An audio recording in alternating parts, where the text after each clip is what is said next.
Welcome to class meeting 20 of the Introduction to Optimization.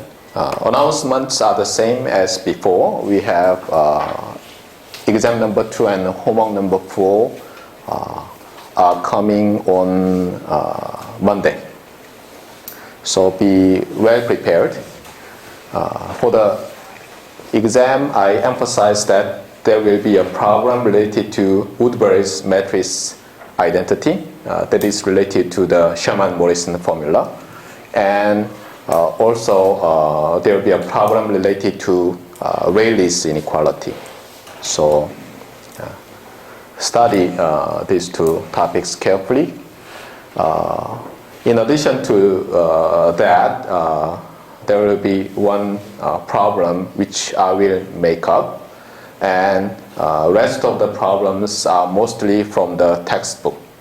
So as far as you solve the exercise problems in the text carefully, then there will not be much problem. Got it? Okay. I kind of played the recorded last lecture, and around at the end of last lecture, I had no time to explain carefully about the basic solution and basic feasible solution. So I made some murmuring about this thing. So let me correct it. So this is the general form of linear programming, okay, or general form linear programming problem. You minimize a scalar valued affine function subject to affine inequality function and affine equality function. I will come back to this notion of inequality function and equality functions. The standard form is a little bit different. Here we do not have this scalar, which doesn't matter as far as you know that plus d is just dropped from the objective function. But here, if you compare this explicit, in this case at the same time implicit constraints, that you will find that the equality constraint is the same, but inequality constraint is very, very special. As I told you, this means that our feasible solution, which does not mean it's optimal, any feasible x always lies in the first quadrant of our R to the n space. Got it? So in two-dimensional case, x is in the first quadrant. Got it? We'll talk about basic solution that satisfies this constraint, and at the same time some n minus m of these entries are 0, but we will come back. Okay. Anyway, this is not a basic form; it's standard form according to the textbook. Here was another review. So as I told you many times, I really love Venn diagrams. So let's draw one again. So here is the set of all general constrained optimization problems. There are so many different types of optimization problems, but we are interested in the set of convex optimization problems. And as I told you, that would be the topic of the next semester. So here, CVX, by the way, CVX is the acronym of convex. Okay. By the way, the Stephen Boyd of Stanford University wrote a code that called the CVX to solve convex optimization problems. So anyway, these days if you say CVX, almost everybody knows that is the acronym of convex. Anyway, so here is convex optimization problems. And what is the common form of general convex optimization problems?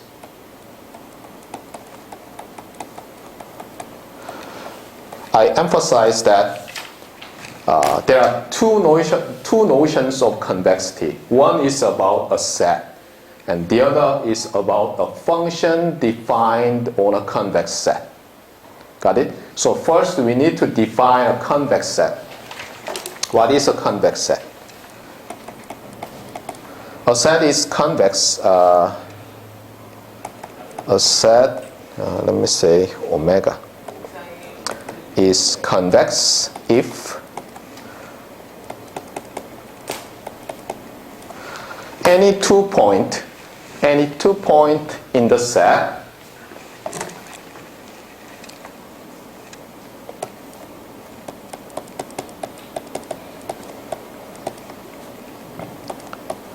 satisfies this property for alpha between 0 and 1.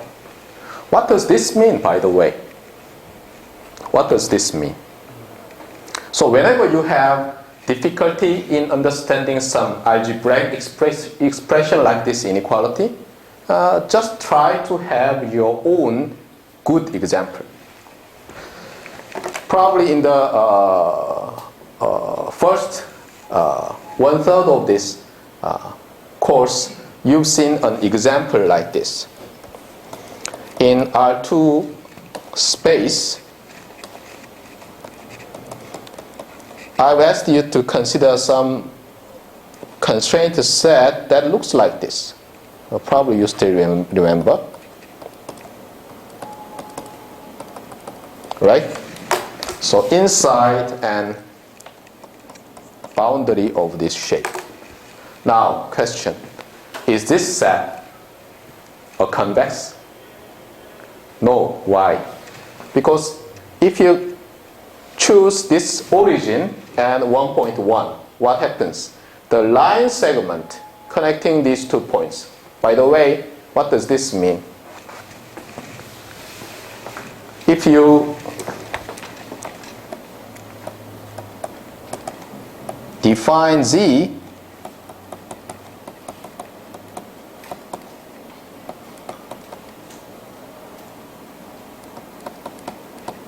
like this, it's a set of points satisfying this.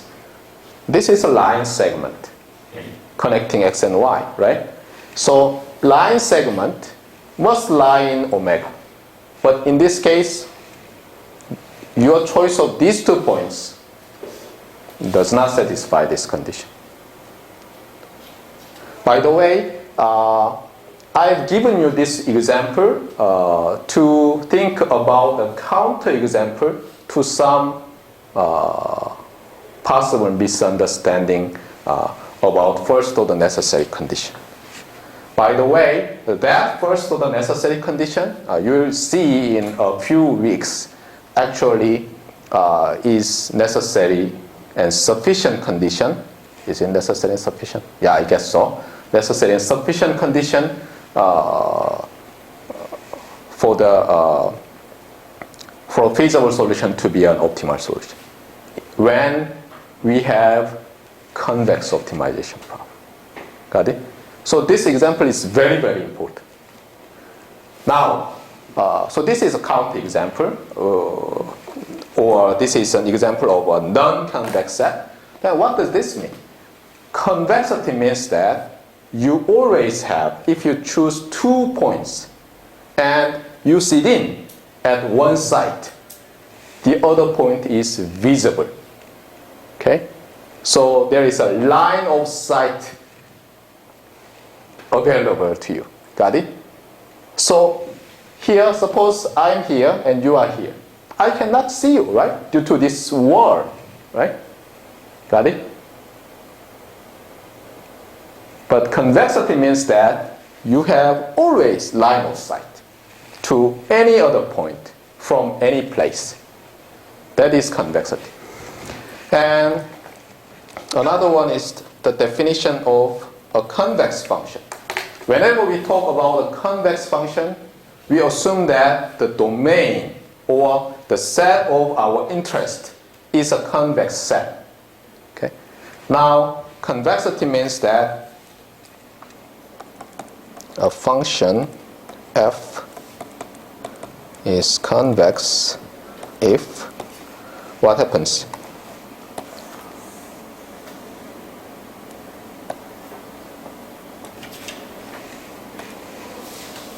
A function f on a convex set omega is convex.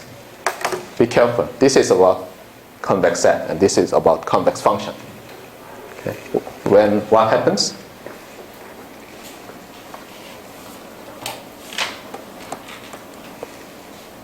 The function evaluated at a point on a line segment between x and y, okay, and the weighted average of the function values, then you have this always, okay, for any x and y in omega and alpha in 0 and 1. Got it? If you don't have equality here, it's called strictly convex. And if this direction of inequality is flipped, then it's called concave. So, given these two definitions, a convex optimization problem is defined like this.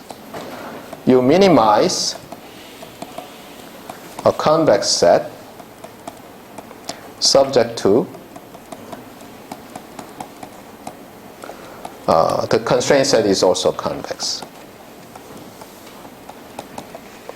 By the way, last time I emphasized that the constraint set can be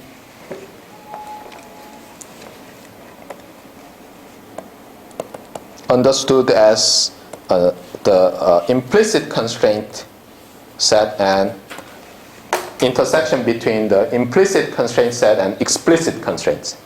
Explicit means that the set that appears after subject to. Okay? But implicit means that your objective function may have its natural domain. Like for example, if it is a log some 1 plus ax with some positive a, x must be non-negative, right? Something like that. X must be positive, right? Something like that. And if it is 1 over x, x is not 0, blah, blah, blah. Okay. Sometimes this implicit constraint set is called domain of the problem or domain of functions associated with the problem. But anyway, here, this omega, I mean the omega, the constraint set. Okay. There is a smaller set that has, there is another set that is also important with equality and inequality constraints. What does this mean? So the optimization problem looks like this. You have three functions, f, g, and h. Here, f is the objective function, and since we consider single objective optimization problem, this is from what? Rn to R. But g and h may be Rn to Rm1, Rn to Rm2, something like that. So these are vector valued functions. So we have vector equality, inequality, equality. Yeah. Is it correct? Let me see. Oh, no, inequality for G. Okay. And equality for H. That is the convention in this textbook. By the way, if you see the convex optimization textbook by Stephen Boyce, he used F0 here, and this is F, and this is G or H. I do not remember. Probably H. But anyway, it doesn't matter. Okay? Let's use F, G, and H. By the way, this function is definitely objective function. And this is called the inequality constraint function. And this is called equality constraint function. There are many problems that looks like this in general constraint optimization problems. Not arbitrary explicit constraint set. The explicit constraint set is defined by this one. So here, if you want to say that the explicit constraint set is a set of points in Rn such that g of x less than or equal to 0 vector and h of x equals 0 vector. Got it? But it's not easy to completely decouple the implicit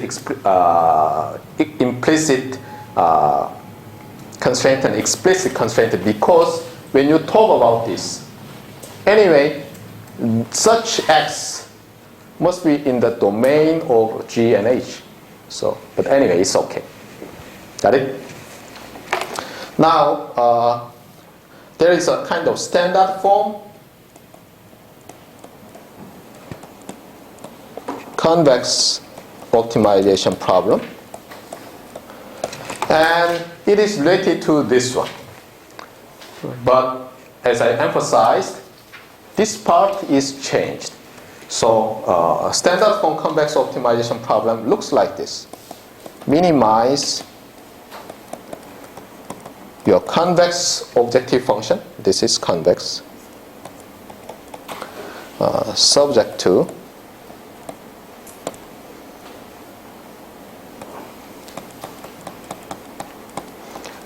your inequality constraint function consists of convex functions. So G is also convex. And instead of H, you have this affine function. So this is spatial affine function. You may say that H of x equals AX minus B.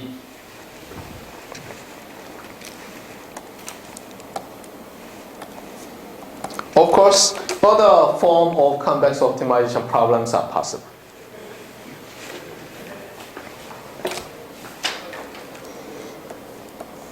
By the way, you can show that, and you will probably in the convex optimization class, that if the components of Z are convex functions, and if it is less than or equal to 0, this is a kind of sub-level set. So your level of each G function is 0. And if you have convex, consider parabola. You cut less than, you have what? You have a convex set.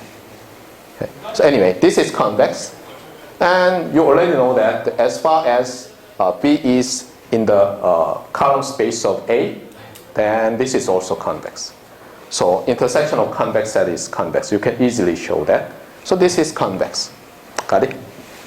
And we also assume that intersection of this convex set and the domain of F is also convex, so that this problem becomes a convex optimization problem.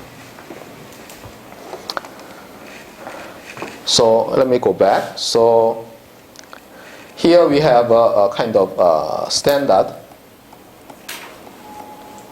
convex optimization problem. And I said that inside of this smallest set, we have the linear programming problems.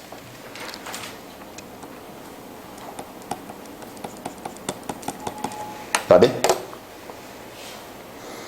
And for the linear programming problems, general form is, as I told you, given by this. But we can convert any LP problem in general form to an LP problem in the standard form. How? So mostly we want to kind of convert the inequalities to equalities, right? And to do that, probably you remember if the linear part is greater than some constant, we have surplus. So we introduce a surplus variable and we subtract it. If the linear part is less than some part, by the way, here we have, be careful, there is an assumption. B is in the column space of A, and A is fat, and B is all non-negative. We can convert this way. And we introduce slack variable. If we have some linear part is less than some positive constant, so we add that to make equality. And if some variable has no constraint like this, we introduce two variables and define like x1 equals u1 minus v1, and u1 and v1 are all non-negative, something like that. And also sometimes we just negate the sign of a variable, or sometimes we just multiply -1 to convert the maximization problem to a minimization problem, something like that. Sometimes we just remove some rows of this one. Okay, got it? So anyway, it's possible. One of the reasons why would we do this is that that standard form has very good property, so that all the proofs related to the simplex method we are going to study are very easily explained. And also, suppose you have a linear program solver, and suppose you just write the code using the simplex method introduced in our textbook, then probably first you need to convert the problem to a basic to the basic standard form. Got it? Okay. So this kind of conversion is quite often occurs. Okay. What else? Yeah. So last time, almost at the end, I talked about a basic solution and a basic feasible solution.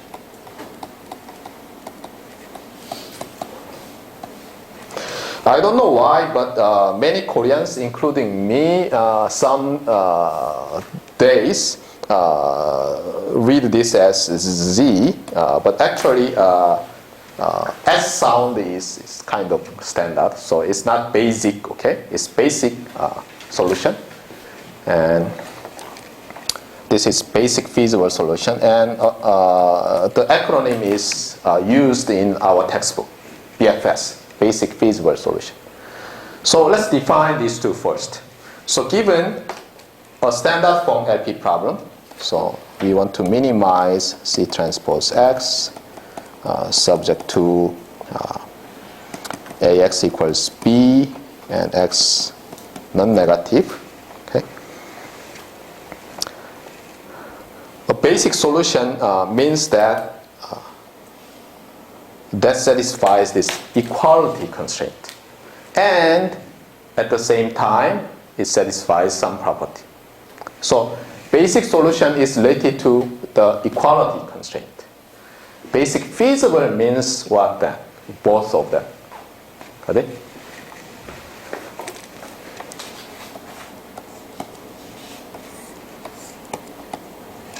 But basic solution is not just any point that satisfies this equality constraint, but satisfies some further condition like this. Now we have to kind of little bit review what we learned in linear algebra. And I hope everybody at least took undergraduate level linear algebra. Some of you already have taken graduate level, and some of you have further knowledge because you, for example, you major in control theory, so you intensively study that part. But the idea is like this. First, we look at this equality in many different forms, like this. So we view this matrix A as a collection of columns A sub 1, A sub 2 to A sub n. By the way, as I told you, A is a fat matrix with m rows and n columns. So n is greater than m. And now what is x? For x, we write this way. And for b, I'm just going to say b underscore. Then what does this mean? Now, this is a kind of interpretation of the left-hand side as a span of the columns of the matrix A. So linear combination of these columns of A matrix, right? So this problem itself as to find these weights multiplied to each vector. Let me write it like this.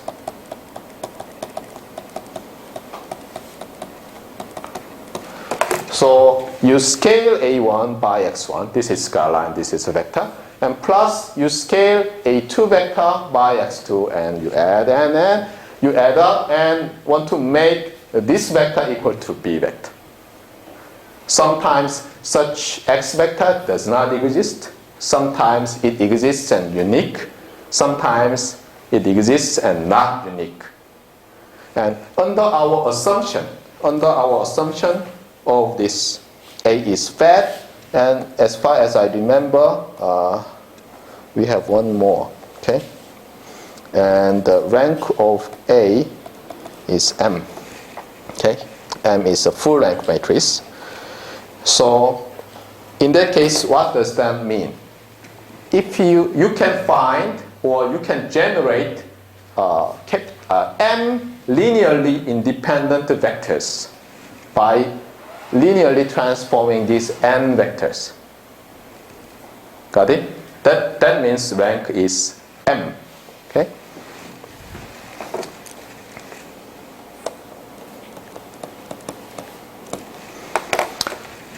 So the idea of basic solution is this. Okay? Try to find vector x that satisfies this equality. Removing n minus m columns among these n columns. Okay, so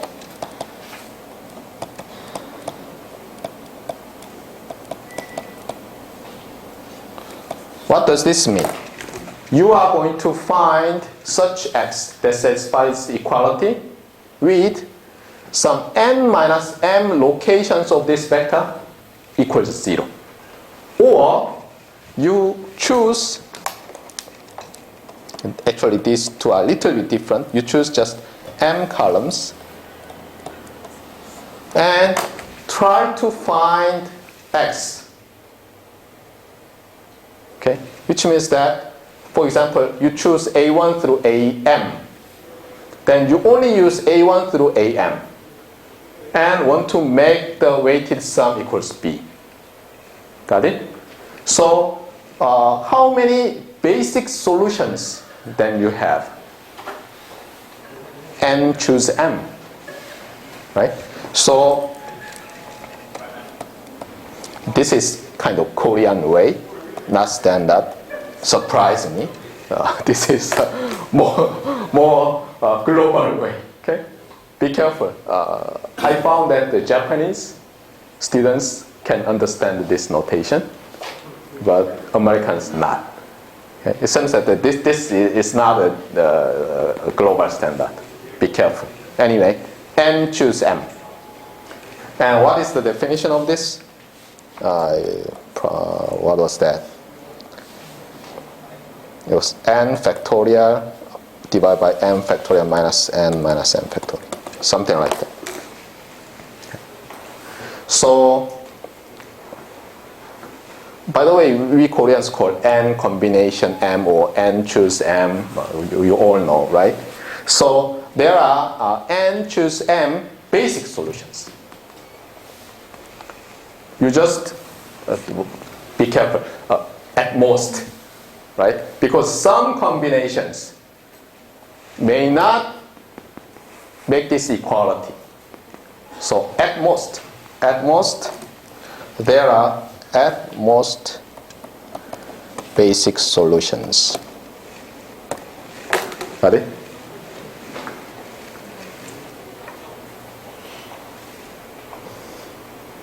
For example, consider this.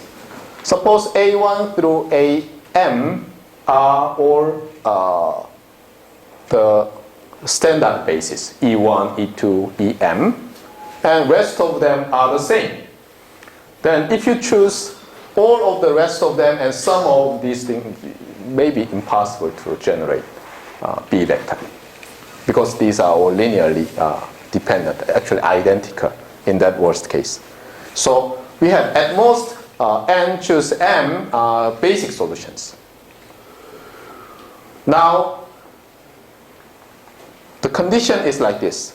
A vector is a basic solution. So satisfy this one in this way, and it's feasible. Means that all the components are non-negative. Then it's called a basic feasible solution. Then you can also say that there are at most n choose m basic feasible solutions. At best, right? So let's take a look at the note. This one.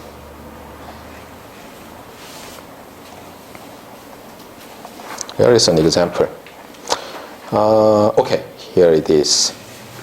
So since we will talk about basic solutions only for now, we just need AX equals B with a fat full-length matrix A and all part non-negative component vector B, right?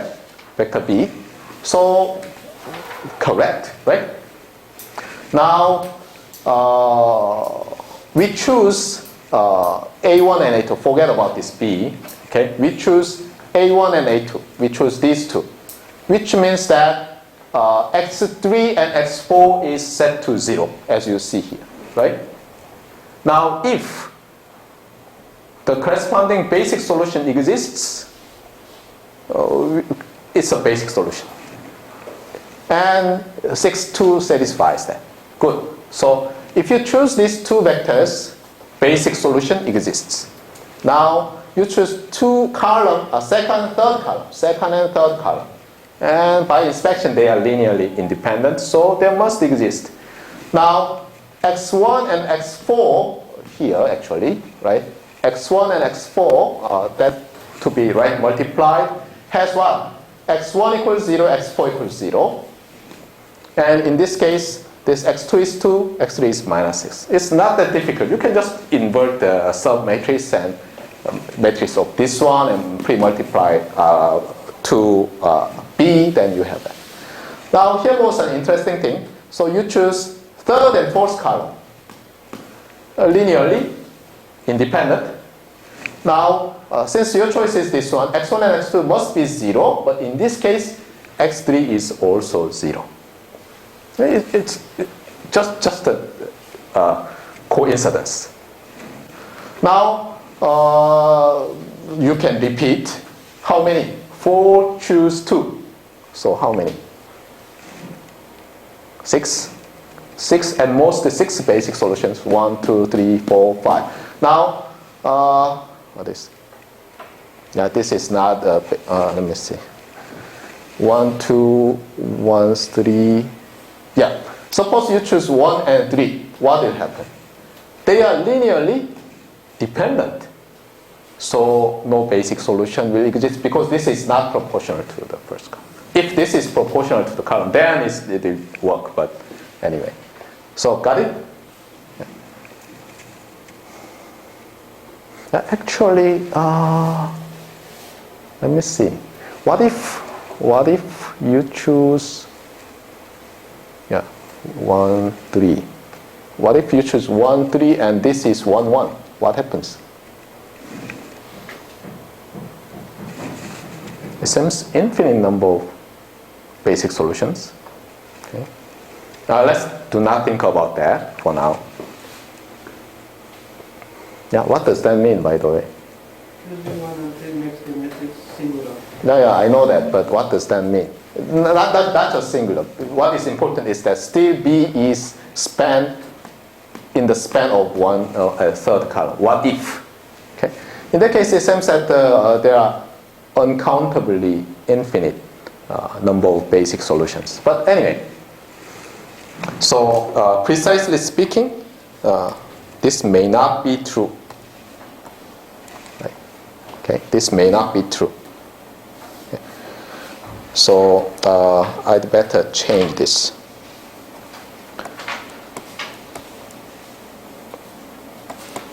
Choices of vectors, okay, to examine basic solution and basic feasible solutions. I retract my statement. Got it? Now, why this is so important? Why basic solution and basic feasible solution is so important to solve the standard form linear programming? Because of the theorem, we very quickly, so less time,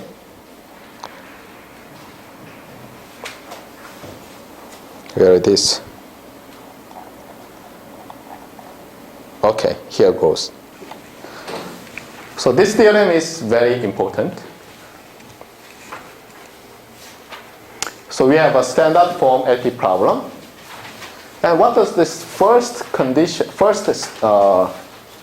statement says? So it's about the existence. Okay.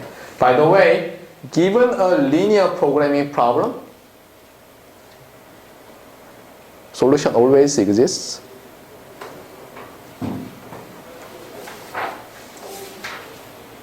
What do you think?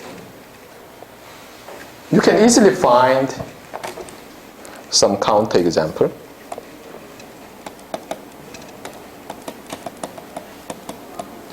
So consider some constraint set, explicit constraint. So your feasible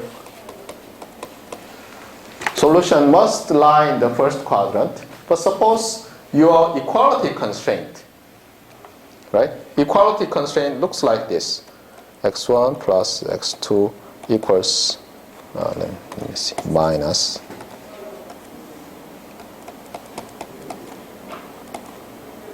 No, plus. Plus is correct.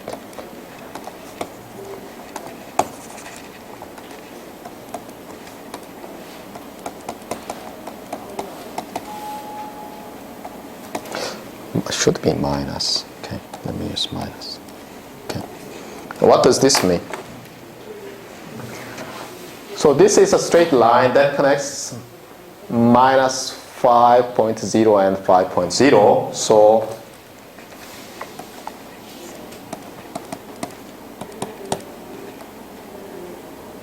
this one. What is the intersection of this first quadrant and this straight line? Empty set. So given an empty set, no existence, right? So the existence of an optimal solution may not be guaranteed always. So the theorem, fundamental theorem, assumes existence. Sometimes it may be easily verified by just finding a very straightforward feasible solution. Just by inspection you may be able to find. In that case, okay, good. But it may be very difficult in some cases, but anyway. So let's assume existence of a feasible solution. So the explicit constraint set. In linear programming, the explicit equals implicit and constraint, right? So this assumes that the constraint set is not empty. Then what happens? Basic feasible solution exists. This is very interesting. Okay? As far as your constraint set is not empty, then a basic feasible solution exists. So the fundamental theorem of linear programming. So first, omega not equal to empty implies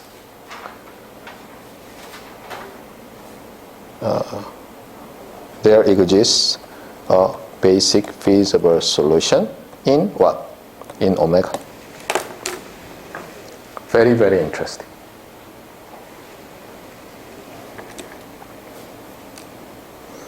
Second,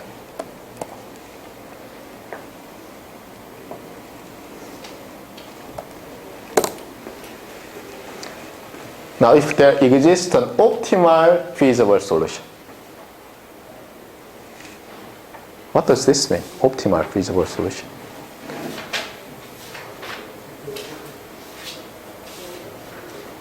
Okay, let me be careful. Okay, let me be careful.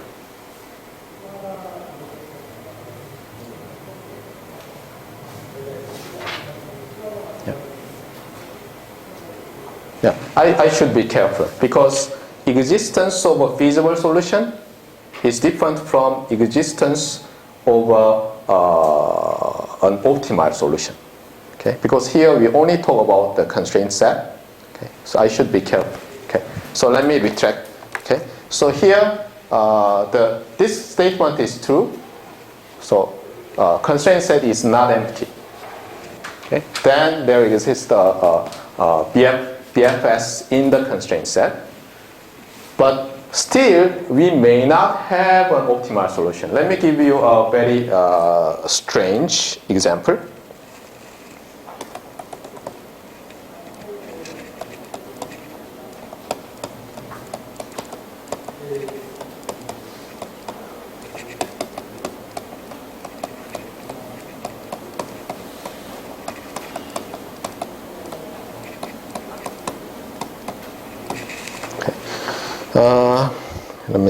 Let me think.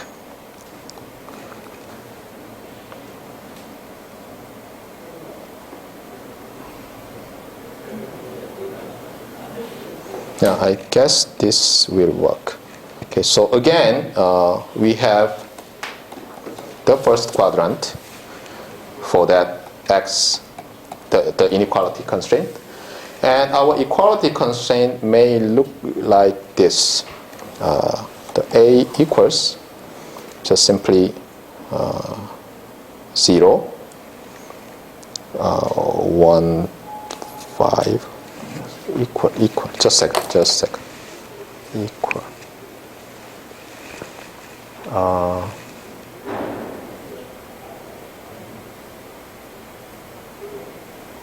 Now let me think.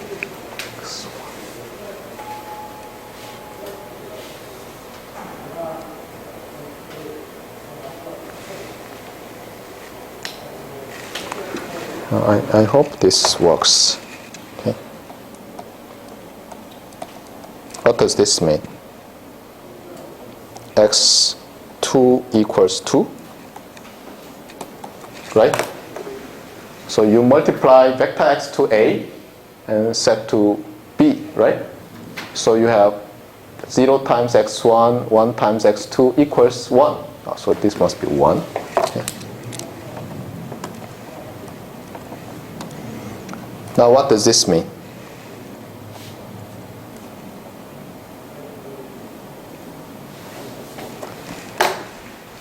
This ray, right? This half straight line is the constraint set. And your objective function, because when we talk about the optimal solution, we must also consider the objective function. Your objective function may have some strange thing. For example, by increasing x1, it may decrease. For example, c equals x minus 5, something like that. Then c transpose x is simply minus 5x1. And we want to minimize this one. What will happen? Minus infinity. So in that case, no optimal solution exists, right? So we should be careful.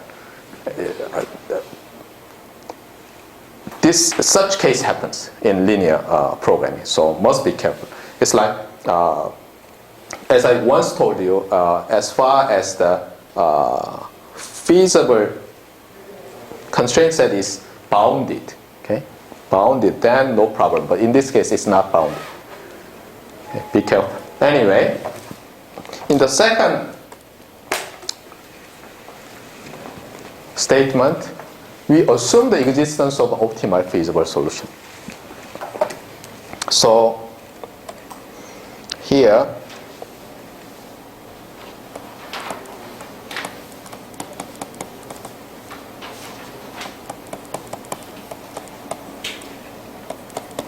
we assume the existence of optimal x star in the constraint set. Then what? The fundamental theorem of linear programming says that there is an optimal basic feasible solution.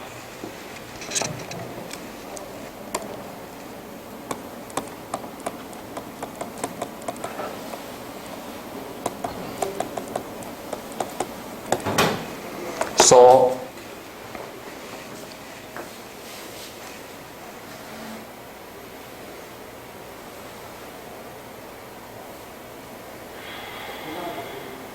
what do you want to do? For example, just forget about the constraint, the objective function, and we may focus on what? Basic feasible solutions first. So suppose we just consider every n choose m combinations. Then sometimes we find a basic solution. Sometimes we may not find a basic solution. Sometimes we may have infinite number of basic solutions, right? Among them, there will be basic feasible solutions. Suppose they are finite. We've already seen that in some cases that there exist infinite number of basic feasible solutions, but suppose they are finite, then what can we do? Hopefully, right, if solution exists, then what? One of that basic feasible solutions is also optimal. So this is the idea of the simplex method. So simplex method we are going to talk about starts like this. We somehow find a basic feasible solution and move to another basic feasible solution such that has lower objective function value. We have some systematic way to find adjacent basic feasible solution, and we minimize with some criteria. And then if an optimal solution exists, then we will end up with an optimal basic feasible solution. That's the idea. By the way, this linear programming problem has many common properties with general convex optimization problems with equality and inequality constraints, especially with the inequality AX equals B. Because here we also have AX equals B, right? So this kind of, we start from a point and we somehow reduce the objective function, and again reduce somehow, and converge to a global minimizer. that is also occurring in convex optimization problems. That's very interesting. You will see many similarities. Why? Because as I have drawn you in the Venn diagram, because this linear programming problem is a special case of a convex optimization problem with equality and inequality constraints. We will talk about in this course the dual problem, and also we will talk about dual variables, Lagrange multipliers and others, and the meaning of those the dual variables in the context of linear programming. That also translates to the convex optimization problems with equalities and equality and inequality constraint functions. So it's not just for this very special linear programming. It's like we kind of have some experience with more friendly functions, friendly objective and constraint functions.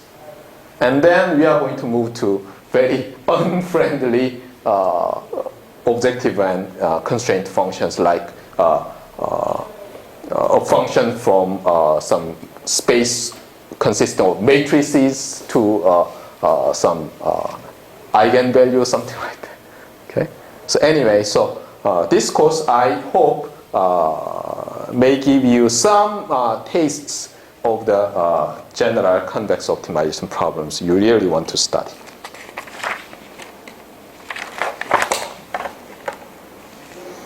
Okay. So let me see.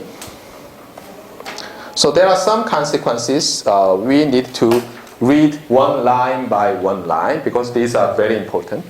So this is the kind of consequences of linear, the fundamental theorem of linear programming. What were they? First, if the constraint set is not empty, a basic feasible solution exists. And if an optimal solution exists, then an optimal basic feasible solution exists. So it's about existence. By the way, such a theorem is called an existence theorem. And most of the times, existence theorems are very, very important.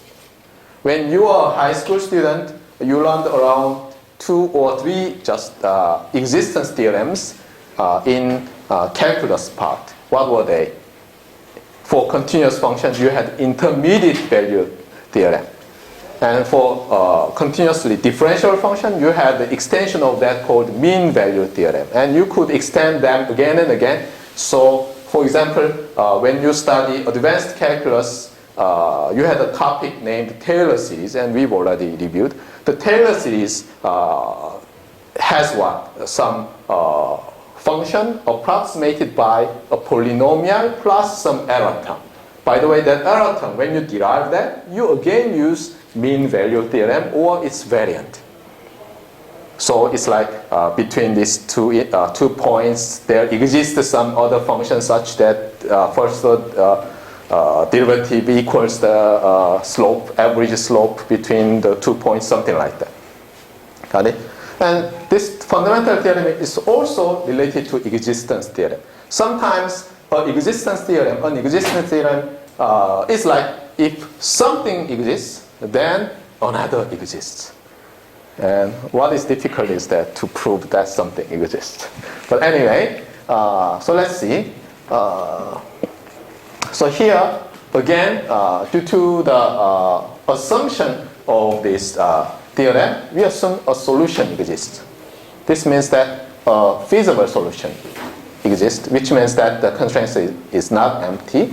Okay? So to find a solution, it suffices to look among the set of basic feasible solutions. Got it? And as I told you, there are n choose m combinations to search for basic feasible solutions. So the original problem, continuous optimization problem, now is converted to a discrete optimization problem. And this n choose m may look very small, but if n is large and m is just large, like this. Okay. By the way, in the last class I said 50 and 2, but in that case very small, right? 50 and 5 is around 2 million. So very, very large. But sometimes a modern computer, not this 10 years or 20 years old computer, may compute this very, very quickly. So as an electrical engineer, you must be well aware of this fast development of new transistors and fast clocked, high clocked CPUs and GPUs and other things. It's really amazing. So it's like 10 years ago there was some algorithm to compute something, and at that time it was impossible to implement that algorithm online. But now it can be not only implemented online, but also could be used for remote computing. For example, I just talk to my iPhone after turning on CD and say something. What happens? It just quantizes and compresses that sound to some server located in Seoul or even Washington, D.C. or I don't know where. And then it computes and sends back to me. And it occurs in a blink of a second. We are living really amazing time. Okay? Anyway, but it may be large. So in that case, brute force, how do we translate brute force? 전수조사? Anyway, brute force means 전수조사 in Korean. So if we enumerate all this around, for example, 2 million, it may be quite costly in time or computation. So the idea of the simplex method is let's do this systematically so that we do not search for all possible basic feasible solutions. That's the idea. By the way, we will see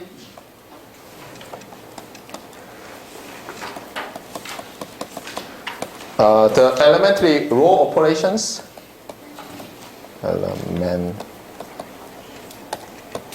Related to solve this equality, elementary.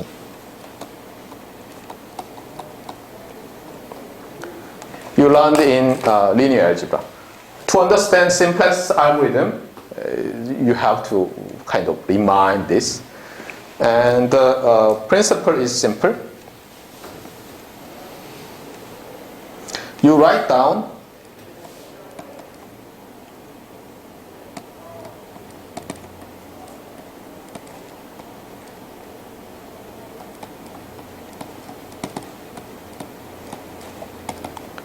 all the entries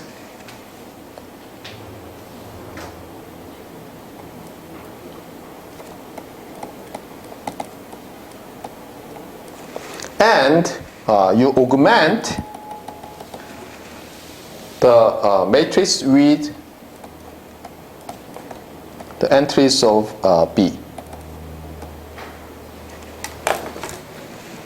That is the first step to do row operations. But you should understand this, okay, in this way. So this must be understood, okay.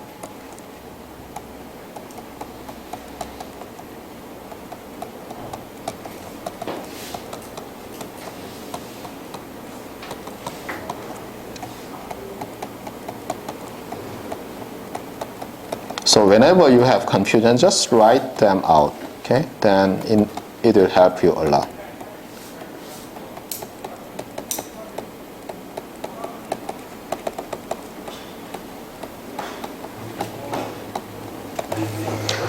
Elementary row operation is nothing but what?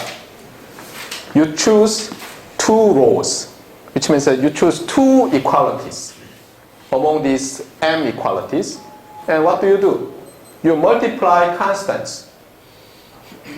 and add or subtract, okay, to replace one of your rows. Okay. So, for example, what happens if you just multiply, divide the left and right side with A11, assuming A11 is not 0? What happens? You will just replace this one. This is simple case. You choose just one row and you scale. What happens? This is x1 plus A12 divided by A11 plus A13 divided by A11 x3, something like that. And now, what changed? Nothing changed, right? The systems of linear equations are still there.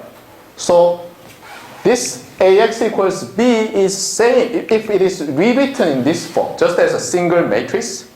Actually, elementary row operation says that what? This is equivalent to x1 plus a12, a11, x2, a1n, a11, xn equals b1, a11, and all the rest lines are the same. Then what?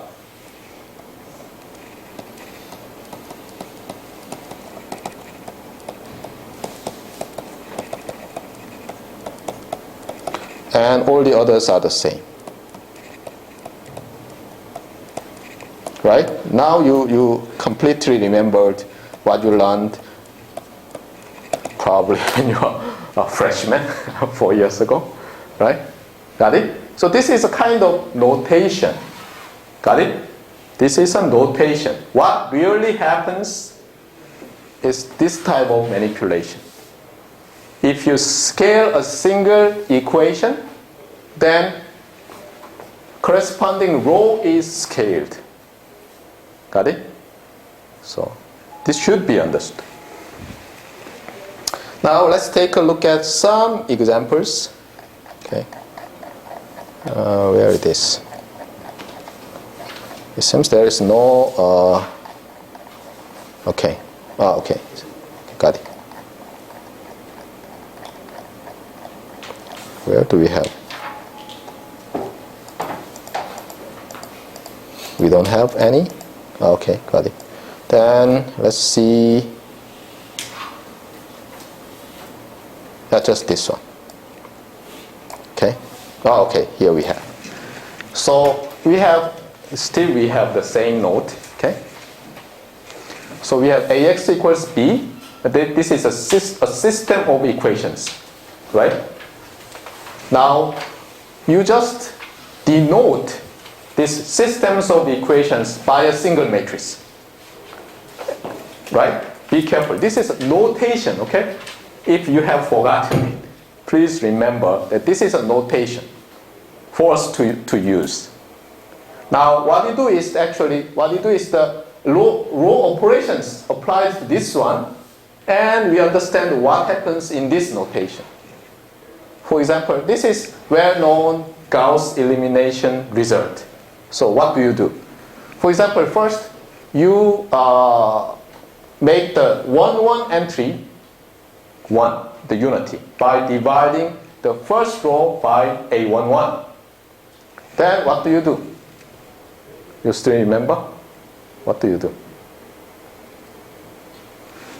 Now you compare the first and second rows, and you multiply A21 to the first row, entire first row, and subtract it from the second row. In that way, you continue, then these all first column entries except this one become 0. Then what do? You choose the 2 entry and divide the entire row, and then you do the same thing, something like that. Sometimes, if the rows are linearly dependent, you have to somewhat change or remove, but suppose that does not happen. Why? Because we assume that rank of A matrix is what? M. Okay? So this can be done. Now, what does this mean? What does this mean, by the way? So you did a lot of elementary row operations, and converted this one to this one. Does that mean anything? That you still have the same system of linear equation? No. You just transformed to equivalent system of equations. But now you can do something easier. For example, suppose you started from this augmented matrix and obtained, let me check the notation. Okay, so use comma.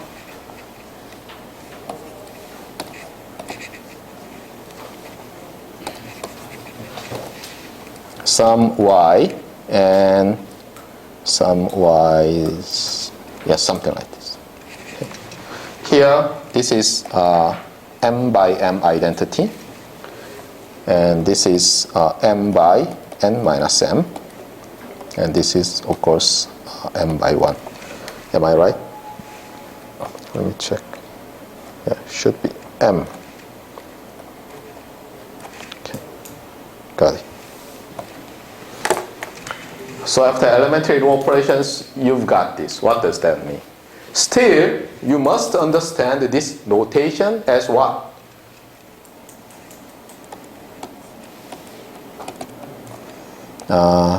Y 1 m plus 1, y 1 m plus 2, y 1 n, y 0 1. Yes, 0 1 1 0 1 0. Let me check. Is it one? Just one. Got it. Okay.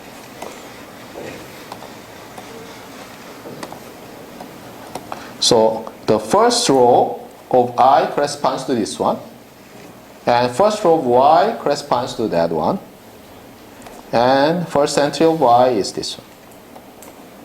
Okay. Suppose you just write down all the entries like this. What does that mean? This notation says that your first line must be translated to x1 plus what? y1 m plus 1, x m plus 1, y1 n,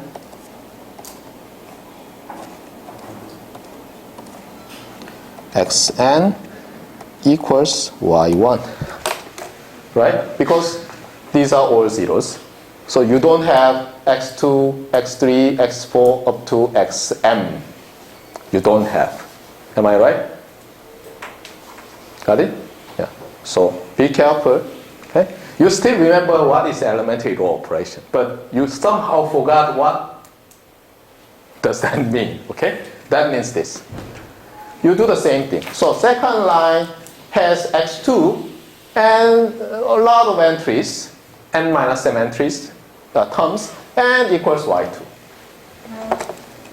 So you have x2 plus blah blah blah blah blah and y2, x3, y3, xm, ym. Now, suppose you want to find a basic solution that satisfies ax equals b, and the basic solution has associated columns, that is a1 through am, the first m columns. Then this is the result of the elementary row operations you want. Why? Because look at this. Look at this. You can set xn plus 1 through xn, so n minus m comes to 0, and this disappears. And then what happens? x1 equals y1, x2 equals y2. These are the columns of this last column of this vector you obtained after elementary row operation. Okay? So you can easily say that, this is simply the notation according to the textbook, xd equals y0. Okay.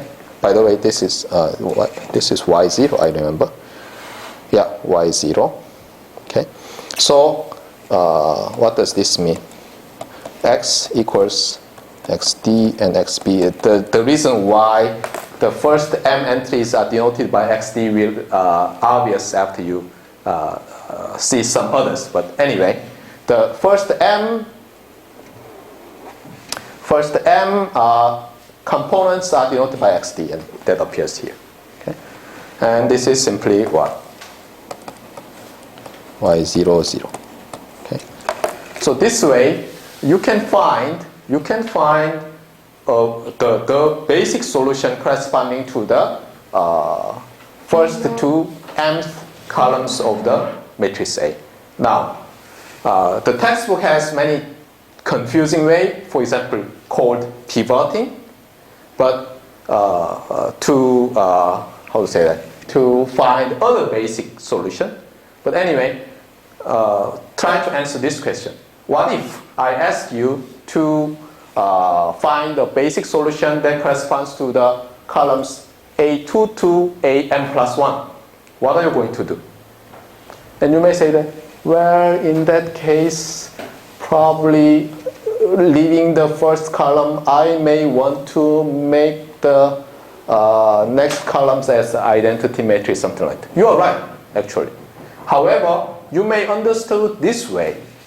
Let's go back to our previous identity. This is the notation of this one, right? Now, suppose you just change when there is addition, change this term that appears as the first one to the m plus second term. Does that change anything? No. Suppose you add 1, 2, 3, that is 6. Now you change the order of finite sum. Does that change anything? No. So you can just change the order. Okay? Then just same thing, right? So in that case, your entire column may move to m plus first column. Got it? And then you do the elementary row operation, and you get what? You get a basic solution. But be careful. When you rewrite that, that must place at what? 0, then x2, x3, x4, xm, xm plus 1, and then 0. Got it?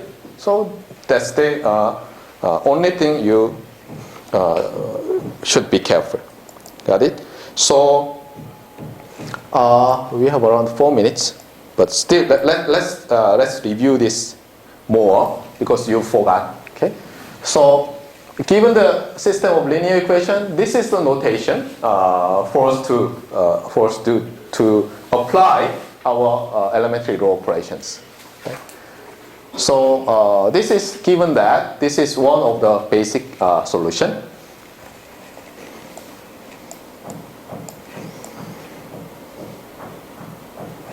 Okay, here.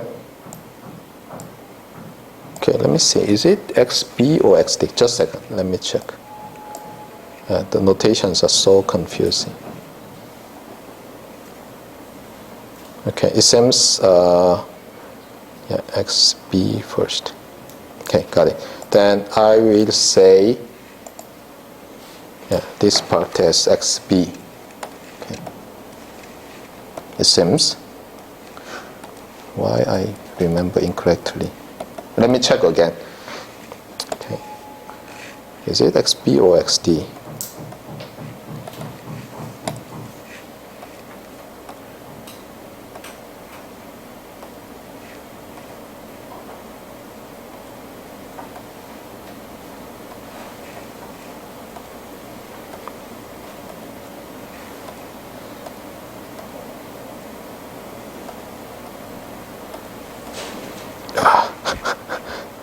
Just a second. I'm almost there. Okay.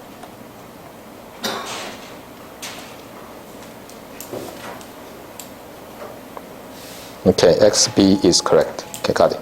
So XB and XD. Okay. The reason is this. So this augmented matrix may be written in this way. So you just divide matrix A into m by n matrix B and m by n minus n matrix D. Dr. Jeff. So what will happen? Suppose you multiply B inverse to this matrix. What do you have?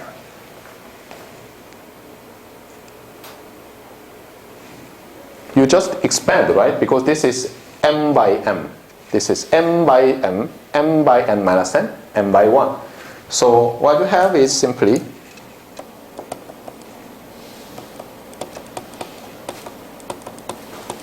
so actually this is y and this is y, capital Y and this is y.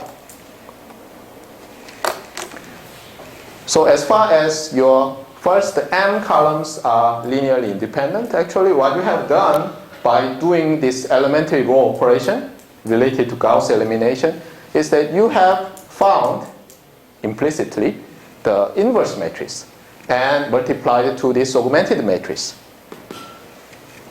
By the way, elementary row operations can be represented as a pre-multiplication over square matrix. Got it?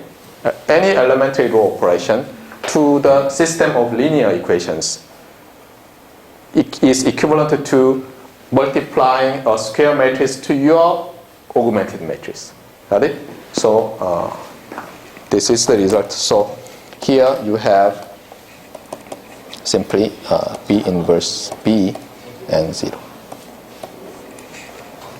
Got it? Okay, so next week we will see more of this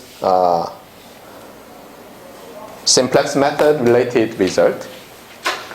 And what I have found is that I originally thought of just skipping this entire simplex method, but still I have found that some parts of this algorithm is really educationally good.